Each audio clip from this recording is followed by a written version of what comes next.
2013 उत्तराखंड की तबाही, जिसे सोचकर आज भी दिल कांप उठता है। कुदरत के कहर ने केदार घाटी पूरी तरह बर्बाद कर दी थी।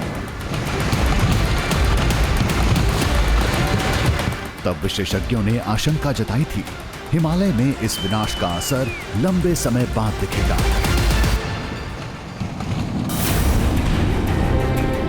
दावे के मुताबिक वो भविष्यवाणी अब सच होने लगी है।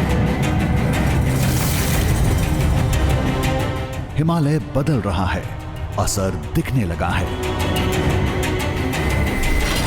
तेजी से गलते ग्लेशियर, शिखर पर उभरती दरारें, अपनी जगह से दरकते पहाड़,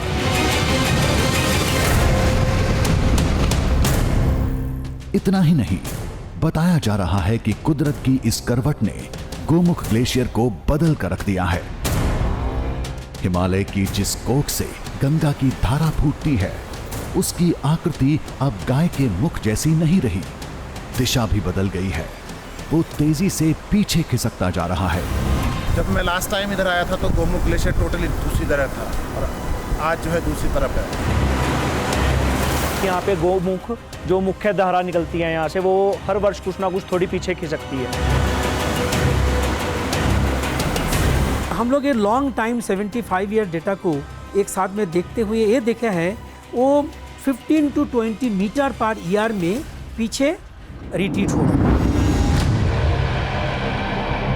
लेकिन हमारी बड़ी चिंता उन बदलावों को लेकर थी जो इससे पहले कभी नहीं सुने गए। कहते हैं गोमुख की बर्फ काली पड़ने लगी है। ग्लेशियर में अचानक जंगली जानवरों का जमघट लगने लगा है।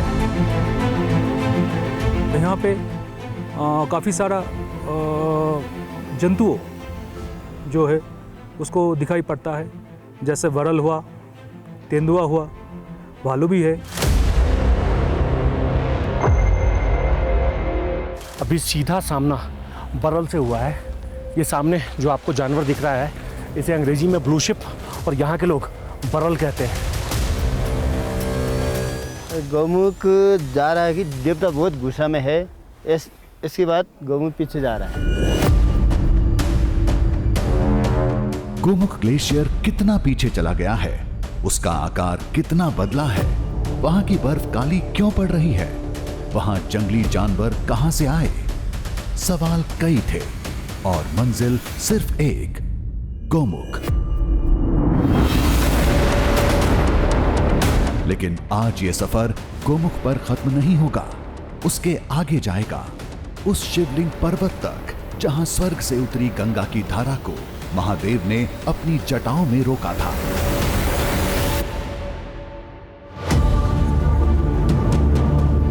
कहते हैं कि गंगा जी को जो जटाओं में भगवान शिव ने बांध कर रखा था, वो ठीक इसी चोटी के ऊपर से उन्होंने छोड़ दिया था। तो आज उतरते हैं ग्लेशियर की गहराइयों में, जूझते हैं बर्फीले खतरों से, तलाशते हैं हर सवालों का जवाब।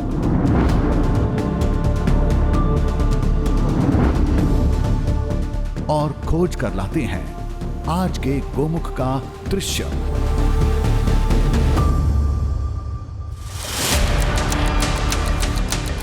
इस सफर का आगाज उत्तराखंड के गंगोत्री धाम से हुआ, जहां भागीरथी नदी की जलधारा गोमुख से निकलकर धरती को पहली बार चूमती है।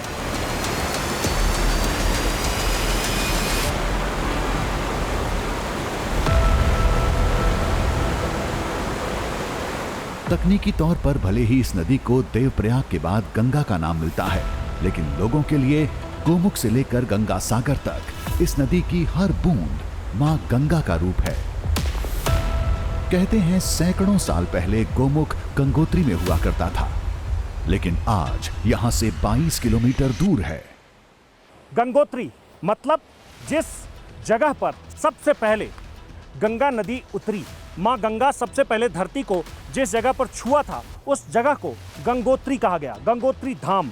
और इसी जगह पर सबसे पहले गौमुख था, गंगोत्री ग्लेशियर। लेकिन अब वो गंगोत्री ग्लेशियर यहाँ नहीं है, यहाँ से वो बहुत दूर जा चुका है। और गौमुख जब यहाँ था वो आज या फिर कुछ साल पहले की बात नहीं है, वो सदियों पहले की बात है। अब यहाँ से गौमुख की दूरी 22 किलोमीटर हो गई है, जो हर साल, आप उसे ऐसे समझिए कि हर दिन, हर सप्ताह, हर महीने, हर साल गौमुख की दूरी गंगोत्री से बढ़ती चली जा रही है। गंगा की सिकुड़ती धारा बता रही थी गोमुख में सब कुछ ठीक नहीं है। कुछ साल पहले यहां नदी का फव्वारा सब कुछ बहा ले जाने पर आमादा रहता था। अब लहरों की चौड़ाई चंद मीटर में सिमट कर रह गई है। गंगोत्री से होकर जाने वाली गंगा नदी या कहें कि भागीरथी नदी, अब उसकी चौड़ाई भी पहले की तुलना में धीरे धीरे कम होती जा रही है। पिछले कुछ सालों में, तकरीबन 5 सालों में इसकी चौड़ाई 1 मीटर से ज़्यादा कम हो गई है। इसके पीछे असल वजह क्या है ये तो किसी को मालूम नहीं, लेकिन ये ज़रूर कहा जा रहा है कि उत्तराखंड में बर्फबारी और बारिश, इन दोनों का जो पैटर्न बदला है उसका सीधा असर यहाँ नदियों पर दिख रहा है। ये सब क्यों हो रहा है, इसका एक सीधा जवाब है जलवायु परिवर्तन। लेकिन इस परिवर्तन की जद में गोमुख कितना आया है, वो कितना बदला है, हमें यही पता करना था। लेकिन लोग पानी कम होने और ग्लेशियर के लगातार पीछे खिसकने से परेशान हैं। यहाँ पे गोमुख जो मुख्य धारा निकलती है यहाँ से, वो हर वर्ष कुछ ना कुछ थोड़ी पीछे खिसकती है। और वो खाली पीछे ही नहीं खिसकती, जैसे वो पीछे खिसकती है तो एक उसके पीछे सुदर्शन पर्वत है, वो भी हर साल नीचे की साइड होता है। वो हर साल ऐसे ही हो रहा है कि वो गोमुख की जो धारा है वो पीछे खिसकती जा रही है और सुदर्शन पर्वत नीचे होता जा रहा है। सिकुड़ती गंगा को लेकर कुछ लोगों का अपना अलग नजरिया है। वो इन घटनाओं को देवी देवताओं का प्रकोप मानते हैं।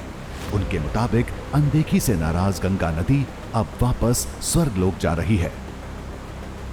गोमुख जो था पहले गंगोत्री में था, जो कि दिन प्रतिदिन लोगों के दुराचार के वजह से देवता कुपित हो रहे हैं, इसलिए दिन प्रतिदिन गोमुख गंगोत्री स्थान से दूर चला जा रहा है। गौमुख जा रहा है कि देवता बहुत गुस्सा में है, इसके बाद गौमुख पीछे जा रहा है।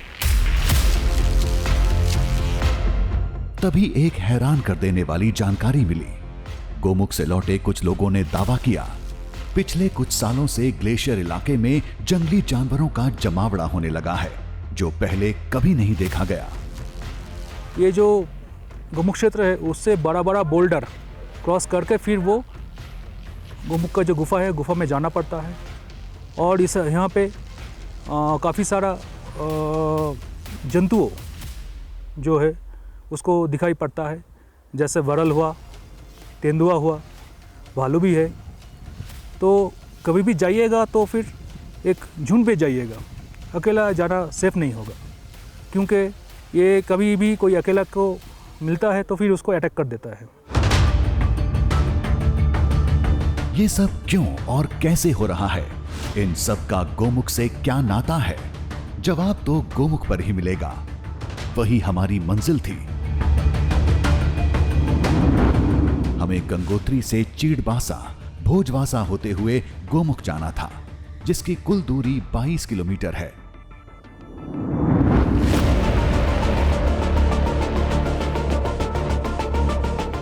जैसे ही गंगोत्री से बाहर कदम रखा, एक शानदार दृश्य ने कदमों को रोक लिया।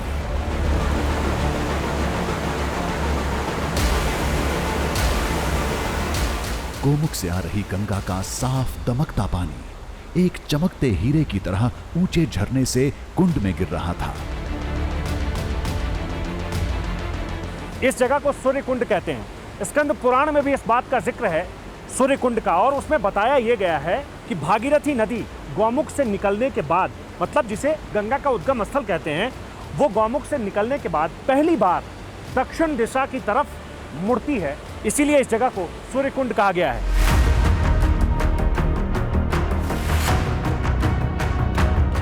हमारी मंजिल थी गंगोत्री से 22 किलोमीटर दूर गोमुख ग्लेशियर।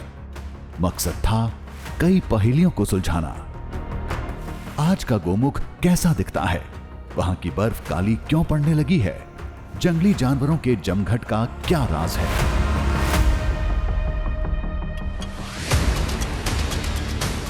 रास्ते में ऐसे कई मोड़ मिले जो एहसास कराते हैं कि गंगा की धारा इंसानों से कितनी दूर होती चली जा रही है।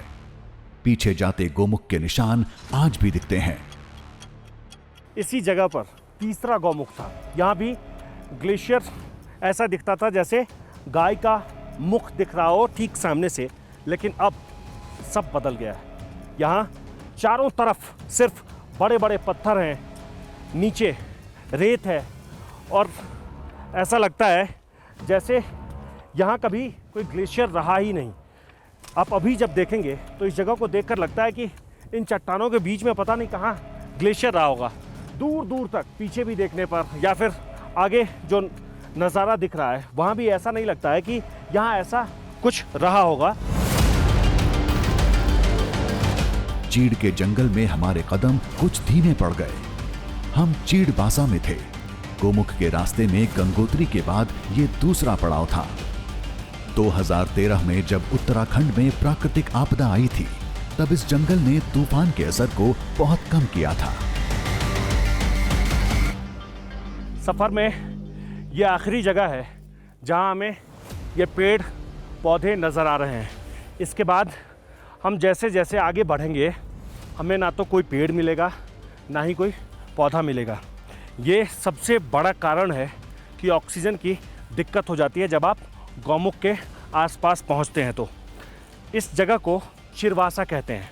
चिरवासा इसलिए कहते हैं क्योंकि यहाँ चिर के ज़्यादा पेड़ हैं, इसीलिए इस जगह का नाम चिरवासा रखा गया। जंगल वाकई बहुत घना था, कोई भी रास्ता भटक सकता है, लेकिन पास में बह रही भागीरथी नदी खुद गोमुख का रास्ता बताती है। नदी के करीब पहुंचे तो हालत देखकर बहुत निराशा हुई। एक विशाल नदी अब एक छोटी धारा में तब्दील हो चुकी थी। गोमुख को लेकर आशंका गहराती जा रही थी। कुछ तो गड़बड़ है वहां। फिलहाल तो इसी नदी की उल्टी दिशा में आगे जाना था।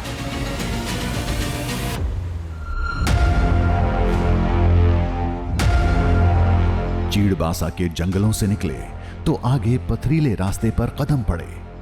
चुनौतियों से भरा गोमुख का सफर अब यहां से शुरू होता है। गंगोत्री से चलकर 1000 मीटर ऊपर आने के बाद असल ट्रैक शुरू होता है और यहाँ से पहाड़ के बीच से, नदी के ठीक बगल से, और एक या दो नहीं तकरीबन 25 ऊंचे पहाड़ हैं जिनके बगल से होकर गुजरने के बाद हम गौमुख तक पहुँचे।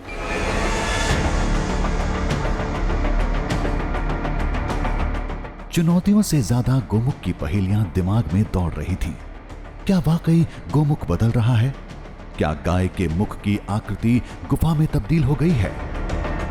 वहां की बर्फ काली क्यों पड़ रही है? और वहां जंगली जानवर कहां से आए? फिर सोचा फिलहाल पूरी ताकत चलने में लगाते हैं। गोमुख पहुंचने के बाद हर सवाल का जवाब मिल जाएगा। तभी सुदर्शन पर्वत की झलक मिली। 6529 मीटर के इस पहाड़ को पौराणिक ग्रंथों में गोमुख का रक्षक बताया गया है। मेरे ठीक पीछे जो आपको पर्वत दिख रहा होगा, इसे सुदर्शन पर्वत कहते हैं। और इस पर्वत को लेकर कहा जाता है कि जैसे जैसे गौमुख पीछे की तरफ जाता है, इस पर्वत की ऊंचाई भी धीरे धीरे कम होती जा रही है। इसीलिए लोग इस पर्वत और गौमुख को जोड़कर देखते हैं और ऐसा मानते हैं कि अगर सुदर्शन पर्वत आपको दिख गया तो फिर आप बहुत आराम से, थोड़ी सी दिक्कत के बावजूद भी आप गौमुख तक पहुंच सकते हैं। कहानियों को वहीं छोड़ हम आगे बढ़े। तभी वादियों में हनुमान चालीसा की ध्वनि सुनाई दी।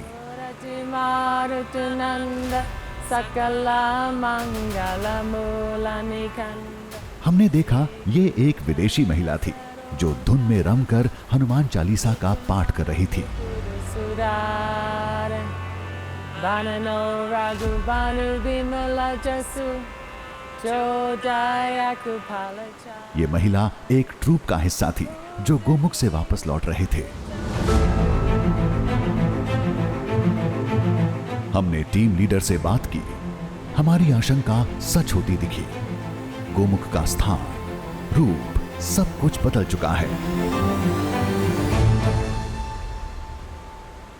प्राचीन समय में इसीलिए इसका नाम दिया गया गोमुख। जिस जगह से गंगा जी उद्गम होती थी वो बिल्कुल गाय के मुख की तरफ लगता था, तो इसीलिए इसको गोमुख बोलते थे। आज जो है निरंतर हर 4-5 वर्षों में गोमुख का जो ग्लेशियर है, उसका जो केव है, वो निरंतर चेंज होती रहती है। तो पहले हम बहुत दूर से देखते थे जी, बहुत दूर से गोमुख ग्लेशियर दिखाई दे रहा था, लेकिन आज जो है जब हम इधर आ रहे हैं, ऑलमोस्ट बहुत नज़दीक 500 मीटर दूर में हम हैं, तभी हमको गोमुख ग्लेशियर दिखाई दे रहा है। जब मैं 5 साल पहले इधर आया था तो आपने दूर एक जगह शिव जी का मंदिर देखा होगा, वहाँ से गोमुख ग्लेशियर दिखाई देता था। मैं भी इतनी नज़दीक पहली बार आ रहा हूँ, क्योंकि ये दिखा नहीं तो इसलिए आना आज दूरी है। हम भोजवासा में थे। एक ट्रॉली की मदद से भागीरथी नदी पार करनी थी। अभी पानी कम था, लेकिन जब नदी अपने प्रचंड रूप में रहती है तो इसे पार करना खतरे से खाली नहीं होता। नीचे भागीरथी नदी है और ऊपर ट्रॉली के सहारे ही इसे पार करना होता है। अब इसे पार करने के बाद हम दूसरी तरफ चले जाएंगे। पानी चूँकि बहुत ठंडा होता है और इसकी गहराई का सही अंदाज़ा किसी को नहीं है इस इलाके में, इसीलिए इस ट्रॉली का इस्तेमाल करना पड़ता है। और ट्रॉली में एक आदमी को ही एक बार में बैठना होता है और बैठ करके हम पीछे जो पहाड़ है उसकी तलहटी तक पहुंच जाएंगे और वहां पहुंचने के बाद एक नया रास्ता शुरू होगा और उस रास्ते हम गौमुख तक पहुंचेंगे। आगे बढ़ते ही इलाके का पूरा भूगोल बदल गया। हरियाली कम और पत्थरों की तादाद बढ़ गई। तापमान तेजी से नीचे गिर गया, मतलब हम गोमुख के इलाके में प्रवेश कर चुके थे। हमारे सफ़र में अब ऐसे रास्ते मिलने शुरू हो गए हैं जहां बर्फ़ है। ये एक पानी की धारा है, ऊपर से पानी के आने का रास्ता है, लेकिन ये रास्ता अब बर्फ़ की वजह से एक तरीके से समझिए बंद है। अभी हम गोमुख जा रहे थे, गंगा ग्लेशियर में बदलाव की पड़ताल करने, लेकिन रास्ते में हमने एक परिवर्तन महसूस किया जिसके बारे में किसी ने नहीं बताया था।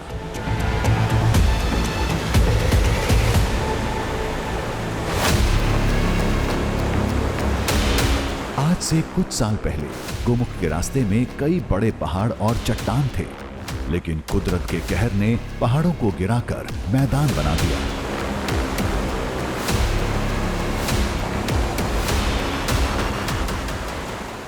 साल 2013 में उत्तराखंड में भारी बारिश हुई थी और उसी समय बादल फटने जैसी घटनाएं राज्य के कई हिस्सों में हुई थी। और उसी दौरान ये जो जगह पीछे का हिस्सा आपको दिख रहा है ना, इसी जगह पर ग्लेशियर का एक बहुत बड़ा टुकड़ा बह गया था और उसका नतीजा ये हुआ कि गौमुख से जो ग्लेशियर जुड़ा हुआ था उसका एक पूरा का पूरा हिस्सा बहकर चला गया और अब वो स्थान, वो जगह एक मैदान में बदल गया है, मैदान में तब्दील हो गया है। इसे ऊपर से देखने पर ऐसा लगता है जैसे ये एक ग्राउंड है।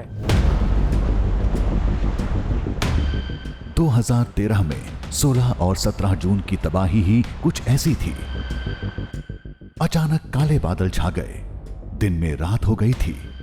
काले बादलों से कई दिनों तक घनघोर बारिश होती रही, जिसकी वजह से नदियों में बाढ़ आ गई, पर्वत और ग्लेशियर खिसकने लगे।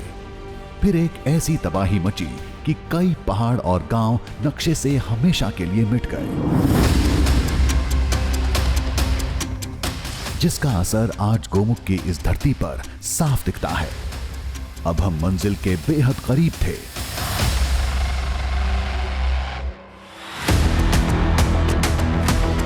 हमारे और गोमुख के बीच अब ये एक डेंजर जोन था। यहाँ के पर्वत मिट्टी के ढेर पर टिके हैं, पहाड़ भुरभुरे हैं, लिहाजा यहाँ हर वक्त लैंडस्लाइड का खतरा मंडराता रहता है।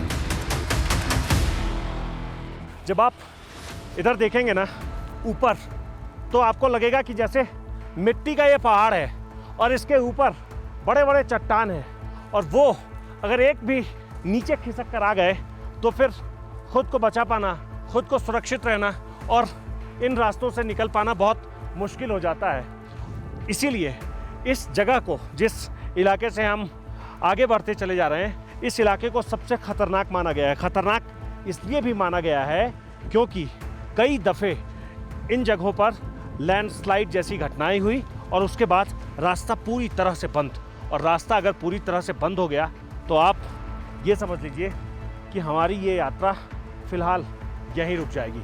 इसलिए समझदारी ये है कि हम बहुत तेज़ी से इन जगहों को पार कर लें, क्योंकि आगे अभी और ऐसे ही रास्ते मिलने वाले हैं। खतरा था, लेकिन दूसरा कोई रास्ता भी नहीं था। किसी तरह इस इलाके को जल्द से जल्द पार करना होगा।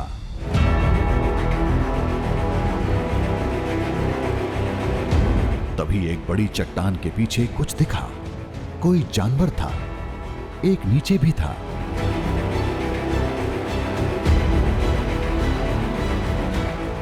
कुछ साल पहले इधर तो कोई जानवर नहीं दिखता था, ये कहां से आए? आगे बढ़े तो और दिखे। ये बरल कहलाते हैं, पहाड़ों में ही रहते हैं, लेकिन इस इलाके में इन्हें पहले कभी नहीं देखा गया था। अभी सीधा सामना बरल से हुआ है। ये सामने जो आपको जानवर दिख रहा है, इसे अंग्रेजी में ब्लू शिप और यहाँ के लोग बरल कहते हैं। ऐसे ही इसके सींग बड़े बड़े होते हैं और जो रास्ता है हमारा, उस रास्ते में ये ठीक सामने हो। बहुत बच के जाना होगा। पीछे पीछे पीछे पीछे।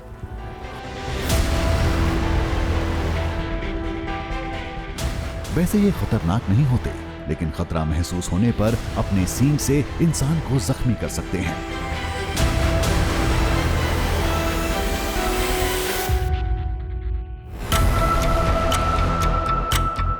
इन्हें यहां देखकर हम हैरत में थे। क्या ये वही बदलाव थे जिसकी बात लोगों ने की थी? तो क्या आगे हमें और दूसरे खतरनाक जानवर भी मिल सकते हैं?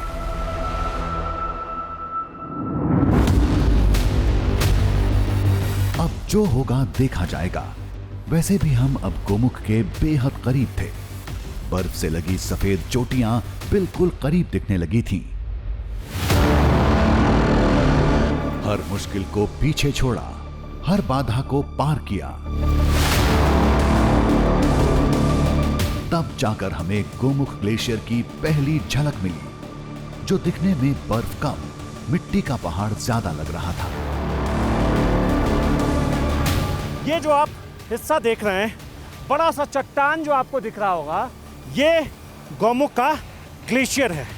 उस ग्लेशियर के आसपास जाना किसी भी लिहाज से ठीक नहीं है, लेकिन आप ये देखिए, ये जो बर्फ का आपको पहाड़ दिख रहा होगा ना, ऐसा लग रहा होगा कि ये बर्फ का पहाड़ है। यही गोमुख ग्लेशियर है और यही ग्लेशियर धीरे धीरे धीरे धीरे यहाँ पर पिघलता है और पिघलते पिघलते ये सब भागीरथी नदी का रूप ले लेती है। गोमुख ग्लेशियर 30 किलोमीटर लंबा और 4 किलोमीटर चौड़ा है, जिसका एक छोटा हिस्सा हमारे सामने था।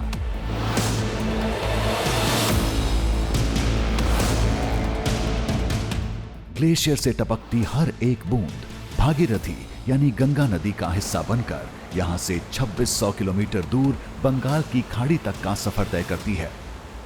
इस दृश्य को देखना एक अद्भुत अनुभव था।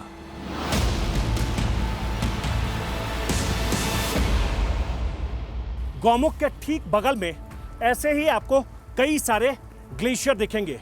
ये ग्लेशियर का जो नीचे का हिस्सा आपको दिख रहा है, जहां मैं अभी बैठा हुआ हूं, ये धीरे धीरे पिघल गया है और अब ये ऊपर से पिघल रहा है। और बदलते समय के साथ ये जो ऊपर का हिस्सा आपको दिख रहा होगा, जो बिल्कुल सफ़ेद दिख रहा होगा, ये सबसे पहले पिघलेगा और फिर इसके बाद जब पिघलना शुरू होगा तो ये धीरे धीरे पीछे की तरफ खिसक जाएगा। ऐसे ही ये ग्लेशियर धीरे धीरे पीछे की तरफ खिसकते चले जा रहे हैं और इनका जो आकार है पहले की तुलना में वो छोटा पड़ता जा रहा है। बर्फबारी से ग्लेशियर का बनना, फिर पिघलकर उसका पानी बन जाना, ये सब कुदरती कवायद है। समस्या तब खड़ी होती है जब इस प्रक्रिया में असंतुलन पैदा होता है। गोमुख पर इसी असंतुलन की सबसे ज्यादा मार पड़ी है। जलवायु परिवर्तन से पिघलने की रफ्तार बर्फबारी से कहीं ज्यादा तेज है। अब हम वहीं जा रहे थे जिसे गौमुख कहते हैं, जिस जगह को कहते हैं कि वो गाय के मुख की तरह दिखता था, वो जगह इस जगह के अलावे बीच में पड़ता है और चारों तरफ से ऐसे ही ग्लेशियर का पहाड़ है और यही पहाड़ धीरे धीरे पिघलता रहता है और नीचे ये पानी के रूप में दिखता है आपको। पानी का शोर हमें खुद रास्ता बता रहा था। थोड़ा कदम और बढ़ाया तो सामने गोमुख का शानदार दृश्यम था।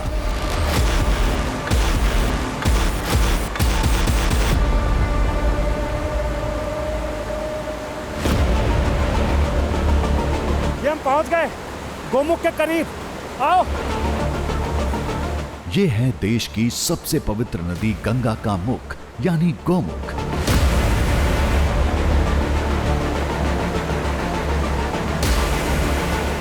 जहां से बहते पानी को अमृत माना जाता है। गंगोत्री धाम से 22 किलोमीटर दूर हम अपनी मंजिल पर खड़े थे। सामने ग्लेशियर का मुंह खुला था। अंदर से पानी की तेज धार बह रही थी। हम कुछ देर तक बस यूं ही निहारते रहे। हम गौमुख के बिल्कुल करीब पहुंच गए हैं। यही वो जगह है जिसको आज का गौमुख कहते हैं, जो धीरे धीरे खिसकते खिसकते गंगोत्री से बहुत आगे आ चुका है। और यहाँ तक पहुँचने में जितनी परेशानियाँ हैं, जितनी दिक्कतें हैं, वो सब इसे देखते हुए दूर हो जा रहा है, ऐसा मुझे लग रहा है। हमने गौर से देखा, वाकई अब इसका आकार बदल चुका था। वाकई अब ये एक गुफा के आकार का हो गया है। यही है वो जगह जिसे गौमुख कहते हैं। गाय के मुख जैसा ये पहले दिखता था, हालांकि अब इसका आकार बदल गया है बदलते समय के साथ। लेकिन यहाँ से जो पानी निकल कर सामने आ रहा है, जो ग्लेशियर पिघल रहा है और पानी ऐसे निकलता जा रहा है, इसी पानी को भागीरथी नदी कहते हैं। ये जो हिस्सा है इसी को कहते हैं भागीरथी नदी, जो नदी आगे जाकर देवप्रयाग में गंगा नदी का रूप ले लेती है। आकार भले ही पहले जैसा नहीं रहा, लेकिन पानी की रफ्तार जस की तस थी। अंदर से बहुत तेज धारा बाहर निकल रही थी। मुहाने पर बड़ी बड़ी शिलाएं भी रास्ता रोकने में नाकाम थी।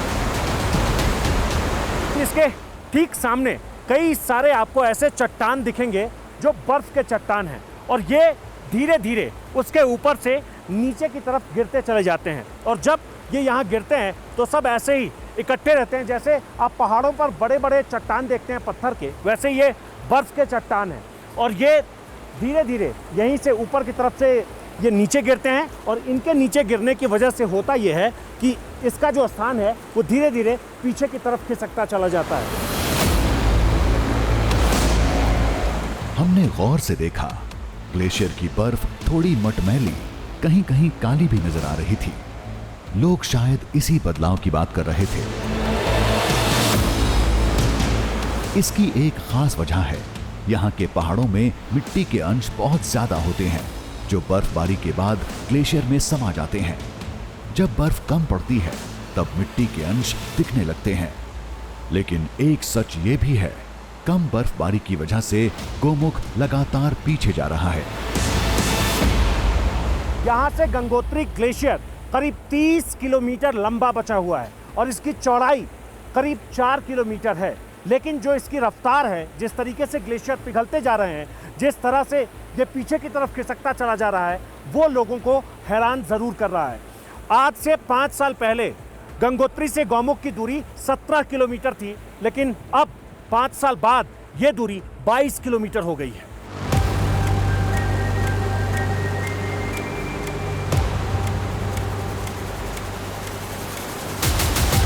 गोमुख का पीछे जाना, बर्फ काली दिखना, ग्लेशियर के शिखर में दरार आना, इन सब की एक ही वजह ग्लोबल वार्मिंग। इसका गोमुख के भविष्य पर कितना असर पड़ेगा? क्या ये विलुप्त हो जाएगा? ये हम अंत में जानने की कोशिश करेंगे।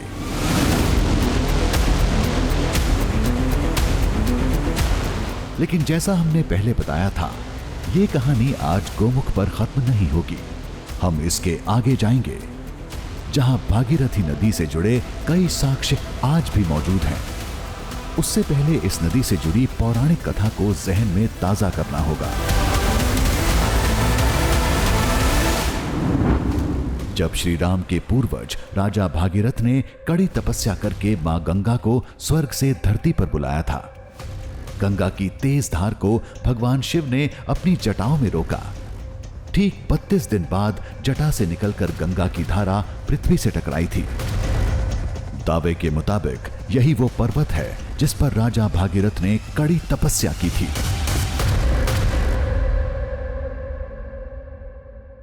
सामने जो वो सफेद एक साथ 3 चोटियां आपको दिख रही होगी, उसे भागीरथ पर्वत कहते हैं।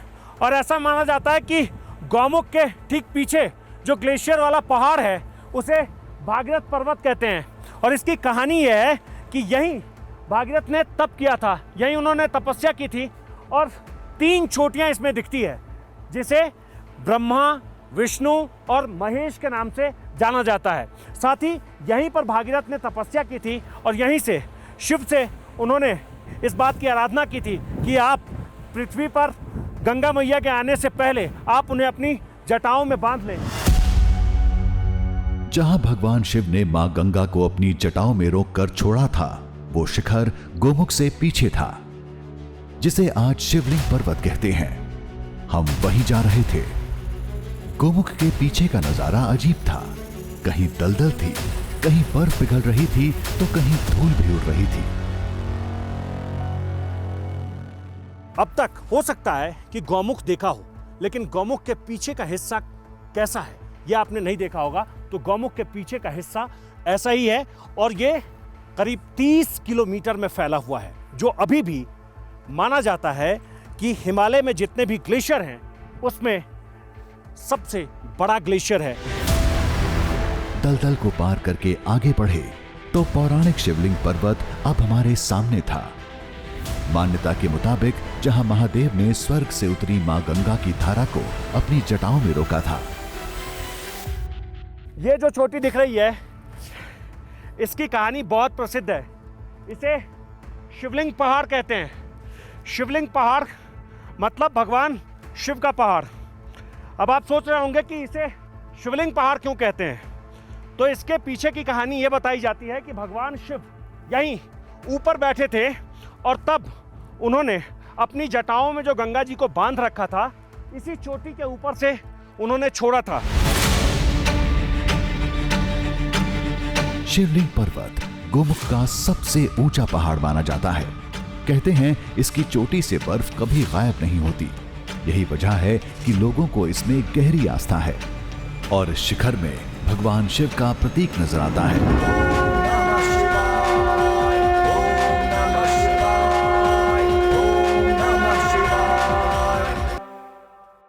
एक और कहानी है कि आसपास जितने भी पहाड़ हैं, उनमें से ज़्यादातर पहाड़ मौसम के हिसाब से उनके ऊपर बर्फ़ आपको नहीं दिखेगा, लेकिन ये जो चोटी है, इसके ऊपर हर महीने में ऐसे ही बर्फ़ दिखता है और दिन में एक बार ऐसा लगता है जैसे इसका आकार शिवलिंग के जैसा है। इसीलिए लोग इसे शिवलिंग पहाड़ कहते हैं। इसे भगवान शिव की जटाओं से जोड़कर देखते हैं और कहते हैं कि गंगा जी को जो जटाओं में भगवान शिव ने बांध कर रखा था, वो ठीक इसी चोटी के ऊपर से उन्होंने छोड़ दिया था। तो ये थी गोमुख की धरती की पूरी दुनिया, जिसके 5 अहम साक्ष्य हैं, जिनसे गोमुख का दृश्यम पूरा होता है। लेकिन हमारा मिशन अभी अधूरा था। हमें कुछ सवालों के जवाब चाहिए थे। गोमुख लगातार पीछे जा रहा है, लेकिन इसकी रफ्तार कितनी है? क्या इसी तरह गोमुख कभी विलुप्त हो जाएगा? ये सब 2013 की आबादी का ही नतीजा है या वजह कुछ और है?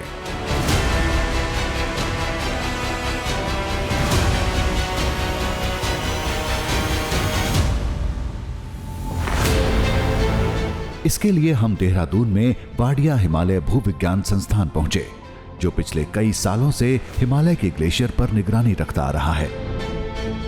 इसके वैज्ञानिक ग्लेशियर में आ रहे बदलावों पर भी काम करते हैं। जानकारों के मुताबिक 2013 की तबाही के बाद गोमुख ग्लेशियर में बहुत कुछ बदल गया है। वो क्लाइमेट चेंज का वजह से जो ग्लोबल वार्मिंग हो रहा है उसके वजह से हो रहा है।